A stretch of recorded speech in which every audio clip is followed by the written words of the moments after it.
This cult has intergenerational families connecting the human brain to artificial intelligence, which they're openly talking about. They're psychopaths, so they act like psychopaths. People are going to lose their homes, they're going to lose their businesses. Most of the globe is under a capitalist system.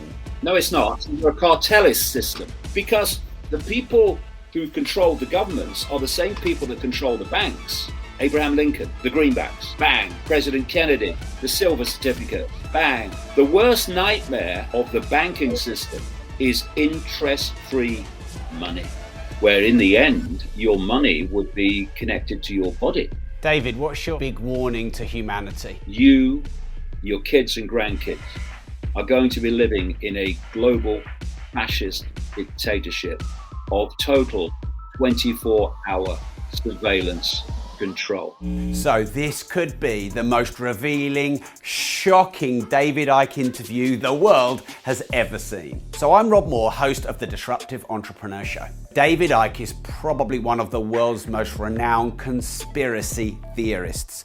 Exposure of governmental truths. Also, renegade social commentator. Disclaimer, and I don't usually disclaim my videos, this is important. I do not, we do not, my companies do not endorse anything here that David Icke shares. David is exercising his freedom of speech. He went down some very controversial rabbit holes.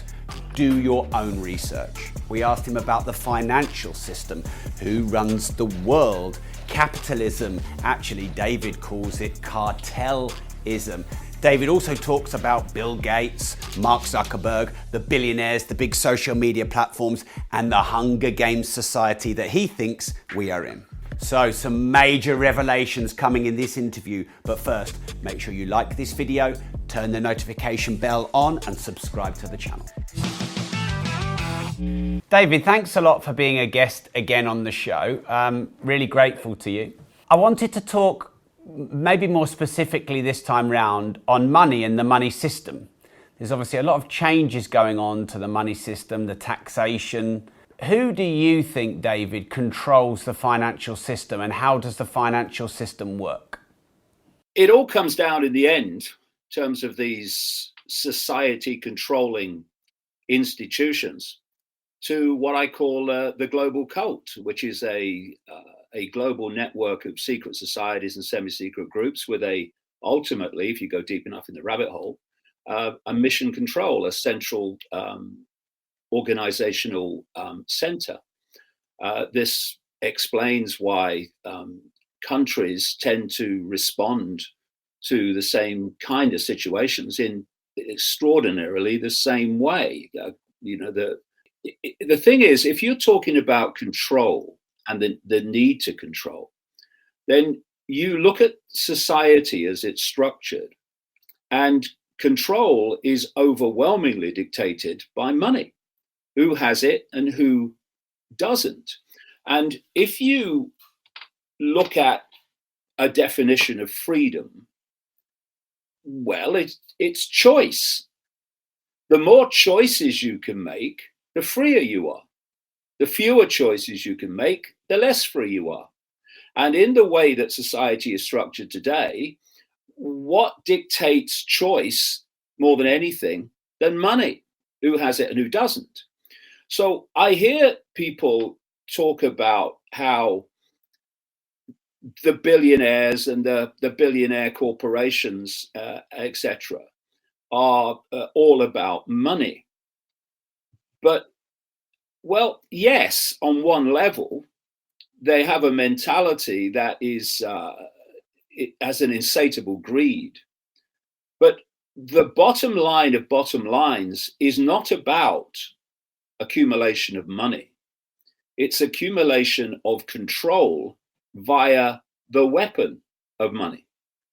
And when you look at how this cult, in all its different expressions, brought in the money system to what it is today, it's founded on creating money out of nothing called credit and charging interest on it. You know, you go into a bank and you say, borrow £100,000. Well, in theory. Well, the bank doesn't do anything in terms of moving precious metal around or any of this stuff. It puts into your account £100,000 called credit that has never, does not, and will never exist except in theory. And then it says, for doing that, we're going to charge you interest. And if you don't pay back the principal and the interest on credit, then we are going to take your wealth that does exist, your house, your business, your land, whatever. And if you look at this creation of money, even in theory, when you go to a bank and you get a loan, you will borrow £100,000 in theory, and they will put £100,000 into your account. But you're not paying back £100,000. You're paying back £100,000 plus interest. The interest is never created, only the principal, even in this theoretical way. And thus, by design, not accident, there is never at any point enough units of exchange, money, in whatever form it takes, in circulation to pay back all the principal on the debt outstanding and all the interest on the debt outstanding. So absolutely included in the way it's structured is that people are going to lose their homes, they're going to lose their businesses because there's not enough money in circulation to pay back all the debt and all the interest on the debt. Now, when you have an expansion of the money supply and you have what we call a boom, what that means is, of course, that there's lots of money, theoretical, etc., in circulation. So there's more to spend on things. So companies need to make more things and provide more services because of the demand. And with that expansion, you can hide in the Peter pays Paul method the fact that there's not enough money in circulation to pay back all the interest on the debt and all the principal. But when, and this is done systematically by that which is behind the banking system, they start withdrawing money from circulation, like in 2008, the credit crunch. They just stopped giving out loans of money that only existed in theory, called credit crunch. People couldn't service their debt. They couldn't pay back their bills. And thus it becomes painfully obvious in a recession, in a downturn, that there's not enough money in circulation to pay back all the interest and all the principal on the debt. And so this is a process that's gone on since this form of banking started, where you expand the economy. And what happens in that time, people take out more loans. They get more confident. They maybe expand their business because of demand. They maybe buy a bigger house. They maybe have 2 holidays a year instead of 1, and so on. These are the good times. But what's happening there from the banking system point of view, that the whole, is the fishing line is going out. And then they start taking money out of circulation. So there's not enough, as there was before, to buy the things that generated the boom, that generated the need to loan more money to meet the demand of the boom. And the fishing line then goes back in. And what's happening is in this process all the way through is that there has been a constant exchange through this boom bust cycle of real wealth in exchange for fresh air money called credit. And this is a massive, massive foundation reason why we talk today about the 1%. when you have literally a handful of people who have equivalent wealth to the poorest half of the global population. And it's not based on reality. It's based on this manipulating of the money system. Where they want to go with the cryptocurrency is turn it into a one world currency, where in the end, your money would be connected to your body. Two things that have come up from that, David, and I'll ask them both together and just take it wherever you'd like. Number one is, who is this cult that controls this money system? Why do they want this control using this money system? So well, let me answer the first one first of all. Why does a psychopath do what they do? Why does a serial killer do what they do? Why do psychopaths act like they do? And the answer is because they're psychopaths. So what we're dealing here with are psychopaths, in fact, super psychopaths. Super psychopaths that have, as psychopaths have, it's what it is the top trait of a psychopath. They have no empathy. They have no ability to put themselves in the feeling and experiences of those they affect. So anyone who has empathy, it's the fail-safe mechanism of human behavior. If you can feel empathy with the effect you're having on other people, that limits what you're going to do. Because first of all, you're having an emotional consequence for what you're doing. But when you have no empathy, because you're a psychopath, you don't have that emotional consequence. In fact, you get off on people suffering and you posturing your power over them. So, we're dealing with deeply insane people from a consciousness point of view, but intellectually bright enough to understand how the human psyche works and how you can manipulate it. Because when there's a few of you and you want to control billions, you have to do it by manipulating the perceptions of the billions so they act and respond in ways that suit your agenda. You can't, they want to go to this next stage through connecting the human brain to artificial intelligence, which they're openly talking about.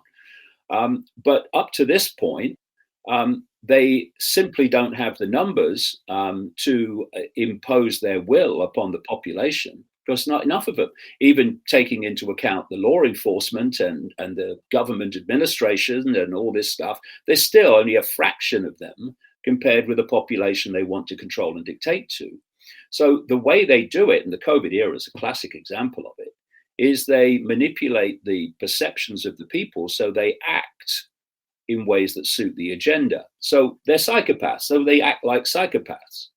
And in terms of who they are, well, that's a very long story.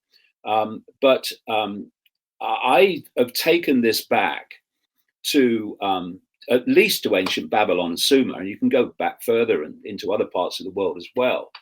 But you can follow a network which you can follow it out of Babylon, you can follow it out of Egypt too, and into Rome, where they became the Roman Empire ultimately. Wherever this network has gone through history, an empire has followed, because that's what they are. They're acquisitive. They wanted global power, and they went in stages expanding that global power. So this cult has intergenerational families which continue on through the generations. So one era, people die, but the next generation comes in to take over, and it's a long plan to get where they pretty much are now, which is global centralization of power. So we had the Roman Empire, of course, and then this center of this cult moved up into Northern Europe, and massively centered in London. And what we call the City of London is the financial district. which has its own police force, its own government, etc., is a massive global center to this day of this cult, which, of course, as we've discussed already, uses control of finance and money to dictate the choice, thus the freedom or lack of it, of the population. And when they settled their center in Britain, what do we have then? We had the British Empire, and we had these other European empires as well. And what that period of colonialism was this cult going global. And they went off, and what did they say about the British Empire? The sun never set on it. It was so vast, but you had all the other European empires as well: the French, the Belgian, the German, etc., the Dutch, and you're pretty much spanning the world in terms of colonialism. And then we had this massive sleight of hand when it appeared that the colonial powers were rolling back and giving freedom to their former colonies. But that's not what happened. They exchanged overt, in-your-face dictatorship, which overwhelmingly has a finite life. It may take a long time, but it has a finite life because the people under control can see their controllers. The exchange that took place with the apparent colonial rollback went from overt control to covert control. And they left out in these former colonies this secret society network and the families that run it in each country, because this global cult is like it's like a holographic web. One of the great traits of holograms is that every part of the hologram is a smaller part of the whole. And this is how this cult works. It's holographic. You have a global network, and then you have subsidiary networks in each country. And those subsidiary networks have the role of imposing in their sphere of influence the agenda dictated from the center. And that's how you get this situation, as we've seen with the COVID era, of pretty much the same response, identical in so many cases, response to the same situation. And so in each country, these subsidiary networks have the role of controlling that country's government, any political party that has a chance of forming a government, and a lot of the rest as well. Controlling finance, crucial, the banking system, the financial system in that country, which is why the City of London is so important in terms of Britain.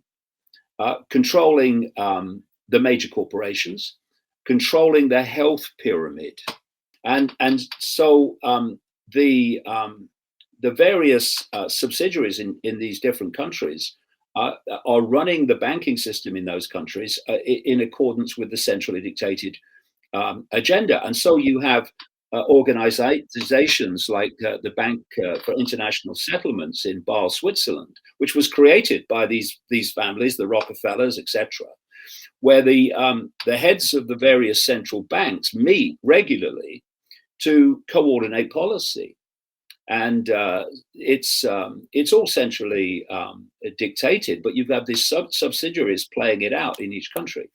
And so then you had the further expansion of this cult's power through what is called globalization. Globalization is what? The centralization of power in every area of our lives.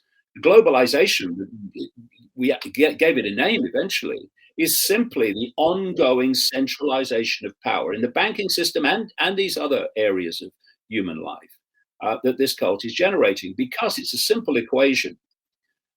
If the few want more and more control over the many, they have to centralize decision making. If you look at the history of this period I'm talking about, first of all, people were in a tribal situation where the people in the tribe were making the decisions for the tribe. Then lots of the tribes were brought together under what we call nations. Now a few people at the center of the nation are dictating to all that group of tribes that form the nation. And then in the European Union, of course, there's this bringing together of countries under centralized control. Now all the former tribes of all the former nations are now dictated from Brussels by people who are simply unelected. And although Britain is supposed to have left the European Union, it's still welded to so much of its dictating of the way things operate. And so the next stage, which is where it's been heading all along, I've been writing about this for 30 years, is to create a world government, a world central bank, which will dictate all global finance, a world currency. I've been writing about this, mate, since 1992, 93. That the idea was to create a single global currency and bring an end to cash. And this COVID era, of course, has seen cash plummet even quicker than it was before. And why? Because the cult frontman appointed by Bill Gates, Tedros, Director General of the World Health Organization, created by the Rockefellers in 1948, said very early on in the COVID era that you could catch this, quote, virus off money, so better to use cards, etc. And so money plummeted. I mean, I started getting cups of coffee on railway stations from little cabins on the station where you always paid with money, and now they only take card. So you are looking at this constant centralization of power. And at every stage, fewer people are dictating to more and more. And there's another equation in this, which is that the more you centralize power, the more power you have at the center to centralize even quicker. So it gets faster and faster and faster and faster. And so if you look at the COVID era, basically it's been a period, the last 2 years, 18 months since the first lockdown, a period in which what has been happening in the background, in the shadows, in the peripheral vision, this manipulation, has gone on public display. You, your kids and grandkids are going to be living in a global fascist dictatorship of total 24-hour surveillance control. If you don't want that to happen, get off your frickin' ass. Hey, it's Rob. I hope you're enjoying the interview so far. Now, unfortunately, we were forced to take out quite a lot of the content. David Icke has been cancelled and booted off most social media channels. I don't want my account shut down, but I've got some good news for you, and this is a brand new first. I have a premium content platform called rob.team. And if you subscribe to that, I'm going to give you access to all the edited out, the full length version of this David Icke discussion. We do rob.team meetups. We have exclusive private content, and the link is in the description below. So now let's get back to the interview with David Icke. Most of the globe is under a capitalist system. No, it's not. It's under a cartelist system. Okay, so definitely would love to come to that. The system that we know of, that we think we're under, capitalism, is that the problem, or is the problem how the system is being used? And then could you talk about this cartelist system? That would be interesting. Yeah, well, no, this is the point. You know, this gets kind of frustrating when you observe the terms that are used. For instance, the woke mentality is called liberal. Oh, I'm sorry, it's the way I tell them. It's the most illiberal mentality you'll ever come across in your life. You know, it's fascism more than liberalism. But then you hear this anti-capitalism, down with capitalism. Well, it would be nice if we had it. What we have is cartelism. If you take an example like Facebook, take Amazon, take many of these companies, they are cult companies. They were created with cult money, which was limitless. And so what happens is they are built up to become monopolies. And in their developmental period, they are allowed to lose loads of money. Look at Amazon, for goodness sake, loads of money year after year, phenomenal amounts of money, because they're building a monopoly. And so you then reach the point where you have your near monopoly and you start to make vast amounts of money. And at that point, you can start dictating the odds. You know, this is why suddenly, after we had a free internet, now YouTube, Facebook, Twitter, Google, etc., are involved in the most extreme hysterical censorship, which is simply digital book burning that the Nazis engaged in. And what you're doing is you have these companies being built up with CIA money in terms of Facebook, etc. And they are competing against other companies. You could call them genuinely capitalist companies that have entrepreneurs that are using their creativity. But those other companies they're competing with do have to watch the bottom line. They can't go on losing money year on year on year. And so they're under a tremendous disadvantage to these cult companies that have a limitless cash flow until they don't need it anymore because they dominate the market. And then what happens, and we've seen this with Facebook and so many others, is when other companies come along, they just buy them up.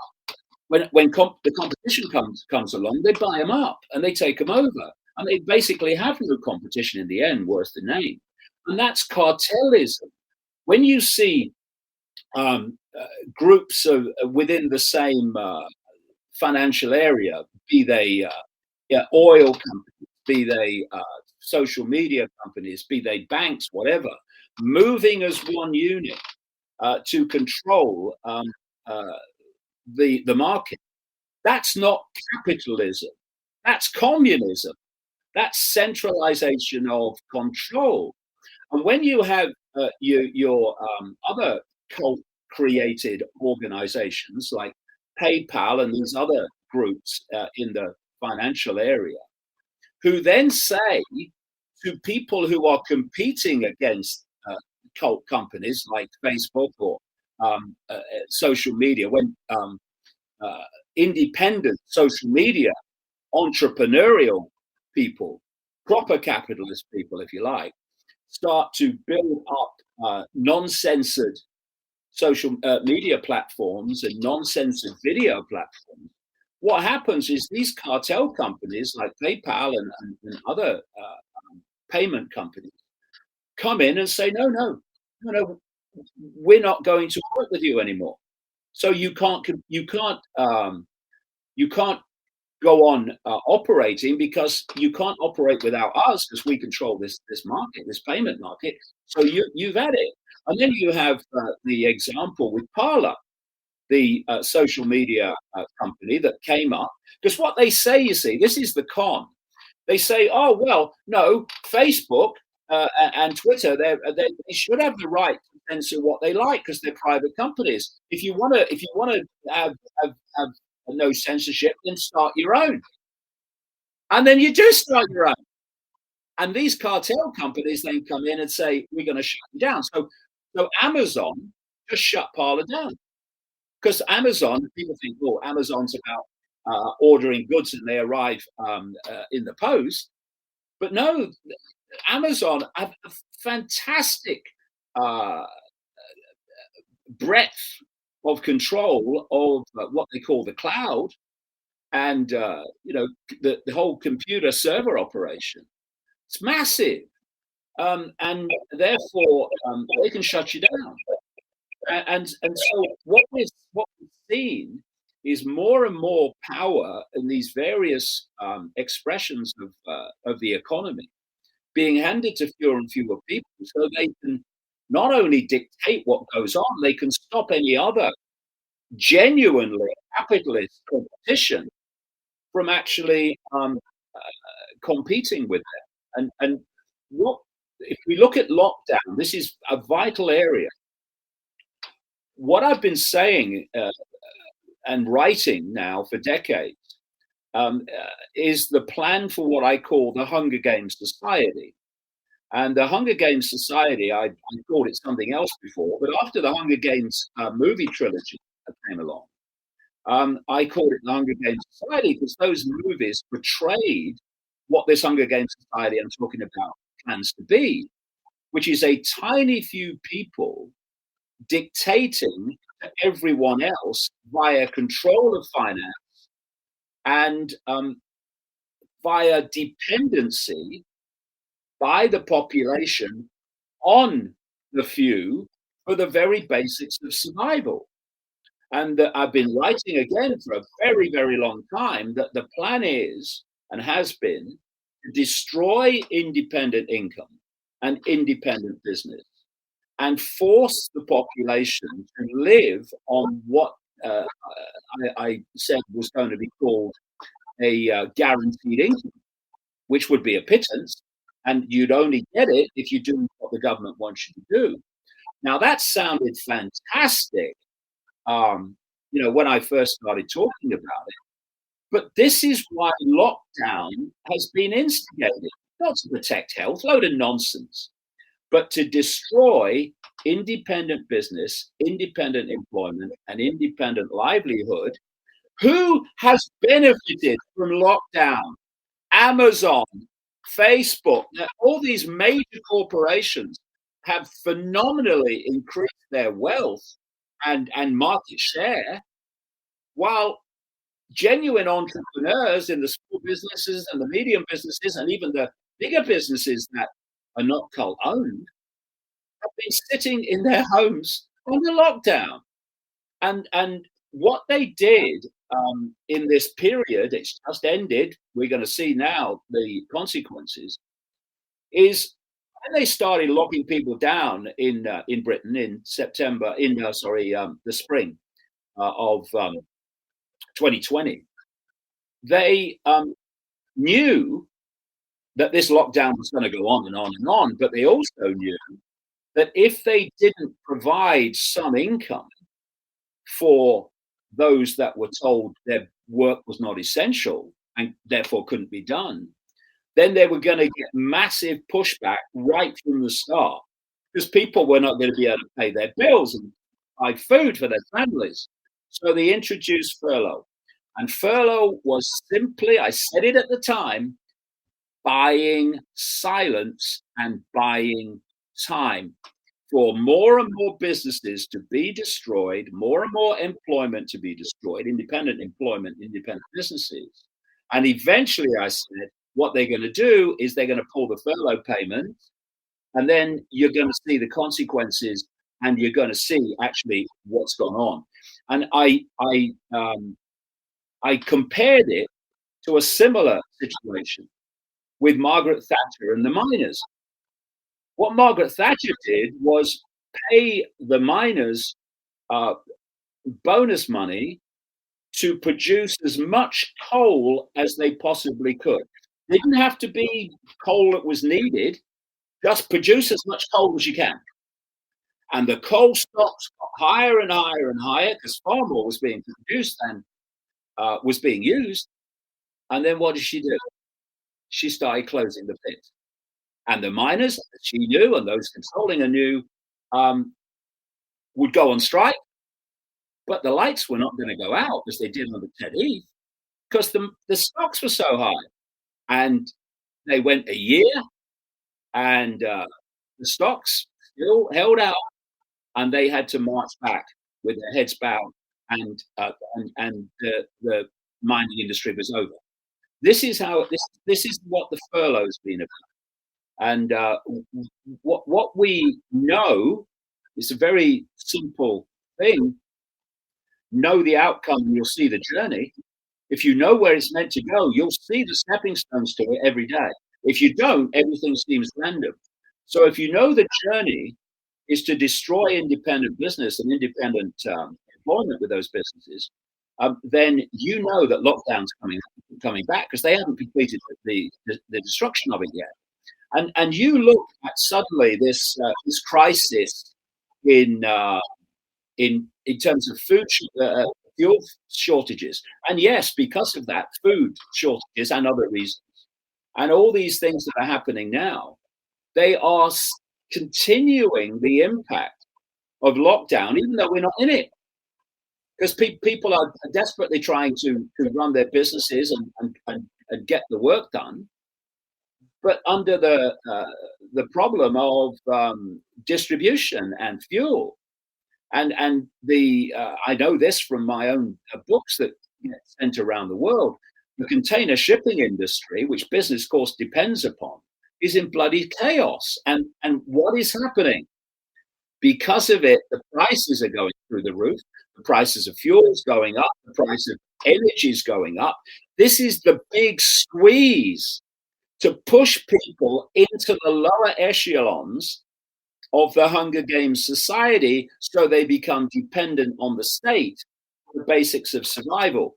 And dependency equals control. All these things, all these dots connect if you know where we're being taken. Do you think you're controversial? I hope so. If you're not controversial in a world that's utterly insane, then it's time to find a mirror and ask why. Because when an insane world says that Ike is insane, I punch the air and say thank you very much, very kind of you. Because if this insane world thought I was sane, then I'd have a real problem.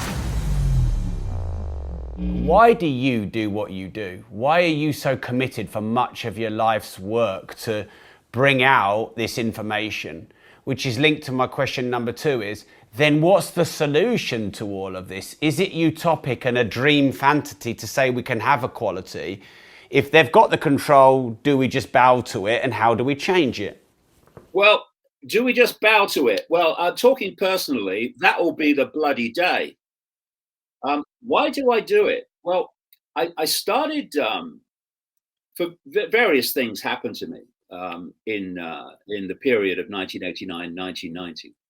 And I set on a journey from an understanding that the forces that appeared to be controlling the world, like governments and prime ministers and presidents, actually weren't.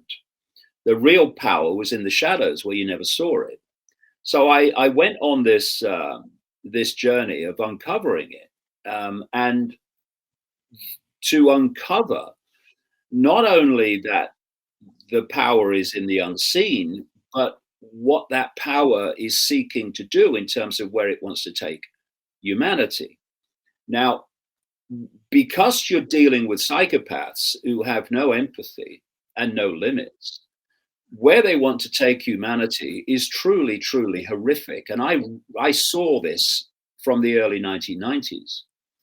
And if you're a father, if you're a grandfather, and if you're a human being that just cares about freedom and justice and fairness, and you look at little kids, and you see that what those kids, or the world, the society that those kids are going to live in virtually all their lives, if we don't head this off, which I could see. I mean, at the time, of course, people were laughing that it's all a load of rubbish, that Ike.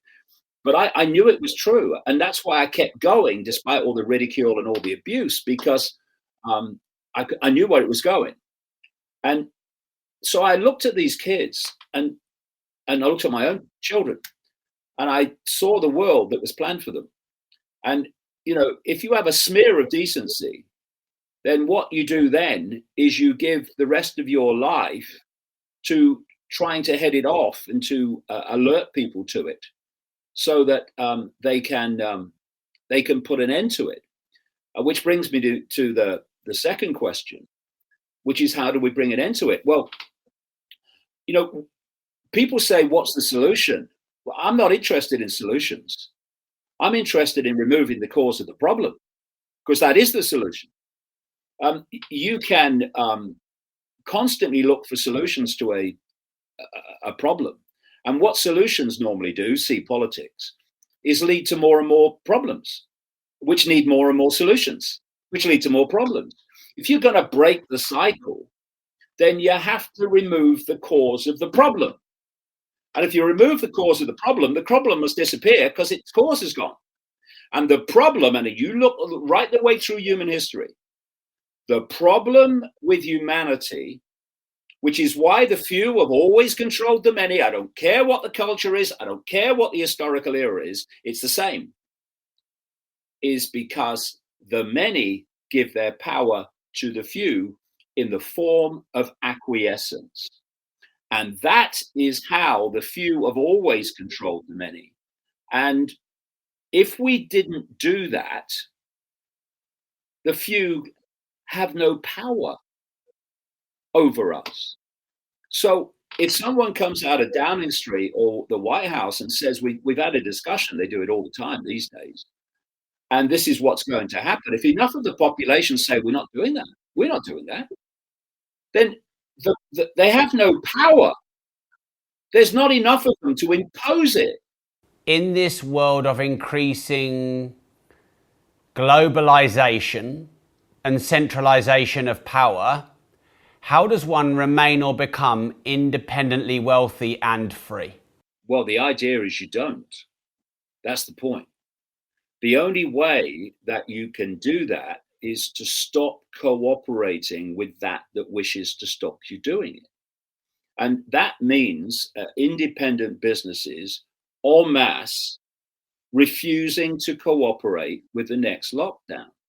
See, what they've done, this is an interesting thing, what the British government have done, because they're a bunch of liars, bunch of psychopaths. And you look at the what's called the hair test, named after the man who devised it, the hair test of psychopathic traits. And you look at governments around the world and these health professionals that are running the response, and they fulfill every criteria of a psychopath. And so one of the traits of a psychopath is that you will lie as much as is necessary to get what you want. You have no compulsion about lying. The question is, do the lies get me what I want? Okay, well, that's not a problem then. So they announced, you remember, in September through this, see above, Naheem Zahawi, who was then vaccine minister. He is tragically education secretary now, that they were going to introduce vaccine passports at the end of September. And he announced it in the House of Commons, so it was official. And about 2 days later, the government went back on that. And they said, we're not.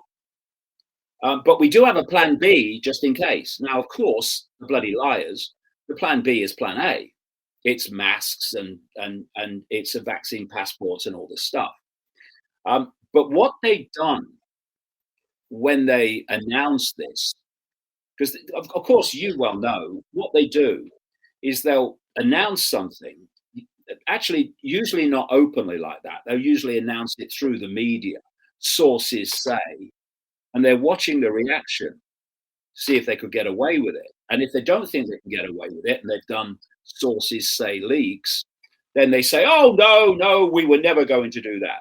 Or the classic line, there are no plans to do that at this time. So they'd made a decision after that Zahawi announcement. They didn't think they were going to get away with this without one hell of a fight at the end of September. So they went back on it. But what they did is said, we've got a plan B. They just put it on the government website what that plan B is. And it's vaccine passports. It's all of it. Vaccine passports are being globally centrally coordinated. That's why Israel has them and all these other people have them. All these other countries have them. But there's more pushback in Britain. It's more difficult for them here than in many countries. So they know this, that a lot of people are going to die through this winter and onwards. It's all a psychological operation. And so many people have fallen for it. And some of us haven't. And some of us are not going to cooperate under any circumstances. And you can't intimidate us into doing so. The people who control the governments are the same people that control the banks. And so laws have been passed to suit the banks. The worst nightmare of the banking system is interest-free money, because that takes their power away at source. Is the taxation system at the moment, David, fair? And do you think there's going to be a tax grab for a long time after this to pay for it? Do we need taxation? People say, "Oh yeah, of course," because that's the mentality. Oh, taxation, pay for everything. Well, why are governments all over the world borrowing money from private banks? They're the bloody government.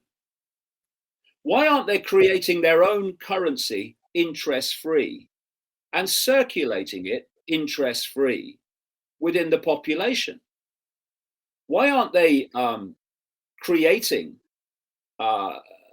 money in this way, which is what the banks are doing, except the banks are charging interest as well, and paying for public projects?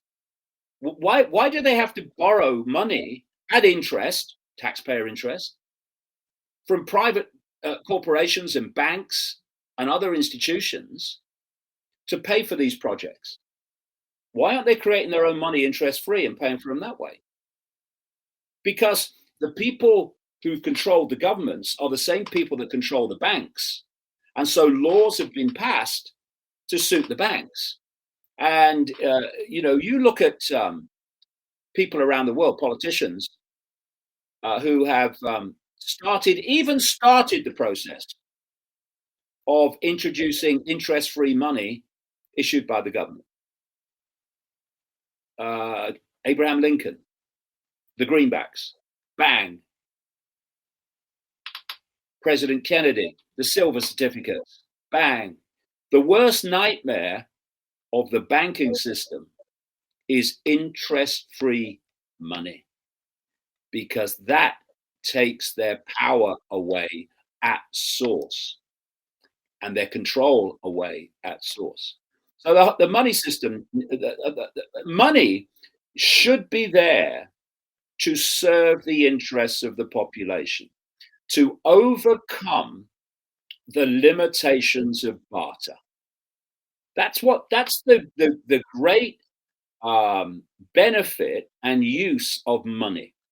So there is a conduit that means I don't have to paint your house if you'll come and do this to mine, barter. But that there is a conduit that allows me to give energy to you and you to give energy for me for my contribution to you and your contribution to me. That's the benefit of money. Once you start charging interest on it, then money's reason for being disappears and becomes a tool of control and a tool of power. So you have this situation through the money system where you have, because of it, people with skills here, people that want those skills here, but those skills cannot be used for these people who want them because the money system stops that happening. It locks people away. It locks skills away. It locks potential away. Because if you don't got the money, you can't express that potential. And what's happened in some areas of the world, I've written about this in books long ago, is when there's been a real economic disaster, they have created a system in a community whereby they have credits, and if because there's no money for skills to be used for people that want the skills, so how do you get across that?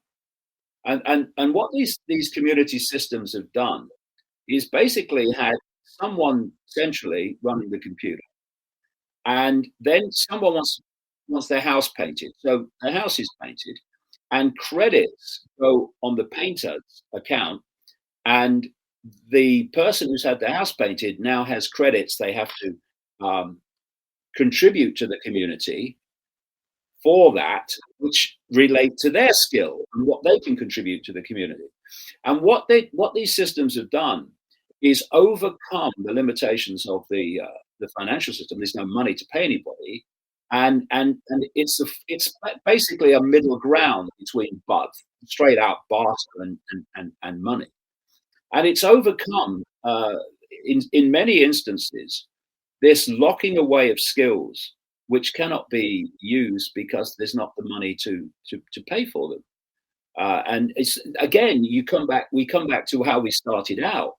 If you can control the money system, who has it and who doesn't, you completely control everything. You control choice, you control potential, you control possibility. And that's why this cult controls the money system. Indeed, if you go back historically, created it in the form that it is today. Self-respect is the state of being that has ended every single tyranny in human history, because it's self-respect that says, no, I'm not cooperating. I have 6 questions here, which I challenge you, should you choose to accept, to answer in 15 seconds or less. Right, okay. Well, that's asking me to do this. Might be one of your life's greatest challenges today. I'll give it my best shot. I know you will. Great. Is money or the love of money the root of all evil? Now, money's not the root of all evil. Money, that's what we talked about, is a means of exchanging skills. The love of money is the root of all evil. That's what the phrase actually says, where money becomes your goal for the sake of money. And people get up with the sun every day who've got more money than they could spend in 20 lifetimes trying to get more. That is, I think that's a sickness personally. And like I say, it's about using money to control rather than using money for just to acquire more and more wealth. Do you think you're controversial? I hope so. If you're not controversial in a world that's utterly insane, then it's time to find a mirror and ask why. If a world that's insane doesn't see you as insane, you should find a mirror and ask why. Because when an insane world says that Ike is insane, I punch the air and say, thank you very much. Very kind of you. Because if this insane world thought I was sane, then I'd have a real problem. If you had gun to your head, David, all of your financial holdings in cash or all of your financial holdings in crypto, which would you choose and why? Well, where they want to go with the cryptocurrency is I'm talking about the cult, is to turn it into a one world currency, where in the end your money would be connected to your body. This is part of this whole AI infiltration of the human body and the human mind, and the synthetic changes taking place in the body thanks to these fake vaccines. They want you to actually be able to hold your money on your body. So you kind of do that and bang, it's like putting a credit card across. So that's where they want it to go, because that's complete control. No one can do anything unless they know about it. And of course, once all money is electronic, they can wipe it out when they like. So if I had to choose between the two, I'd go for cash, even though they want to get rid of cash. And why do they want to get rid of cash? Because cash is private, whereas everything else is not. That's why they want to get rid of cash. David, if you could choose between 1 million in cash and 1 million engaged followers, what would you choose and why? Well, that's a bad choice, really, because I don't want followers. And anyone who is a follower of me is not listening. The idea is to show people that they don't need to follow anyone; they need to follow themselves and become their own center of constructing their perception. But what you can do is help that process by the information you put out there. So I don't want followers. £1 million or 1 million people seeing through the lies, 1 million people seeing through the lies every time. I live in a 1-bedroom flat with this tiny office, and I've lived here since 2001. I have the simplest of simple lifestyles. I'm not quite a minimalist, but I'm in that direction. not through, ideological choice. It's just the way I live my life. And so the only thing I could do with £1 million is to put it into making the communication of this information more effective. But I certainly don't want it for myself. Thank you very much. I'm offered business opportunities all the time. You promote this, you promote that, and you'll get this car. And every single time, nope, nope, nope. So if anyone's watching this and thinks, well, we'll offer him a business opportunity because then he'll promote this or promote that, you're wasting your time. If I think what you are wanting to do, and I've done this a number of times, is good for getting the information out, then I'll promote it. I'll give it a good mention, but I don't want any money for it. Thank you very much. And I don't want a business opportunity. I don't want anything to do with it.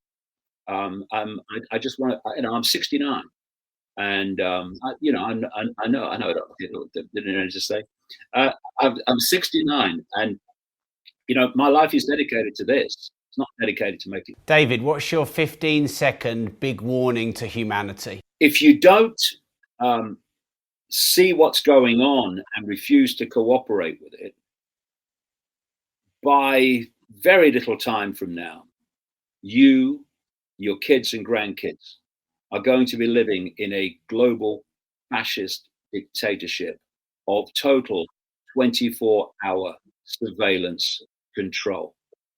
If you don't want that to happen, get off your frickin' ass. These $60 Japanese smart patches are taking the world by storm.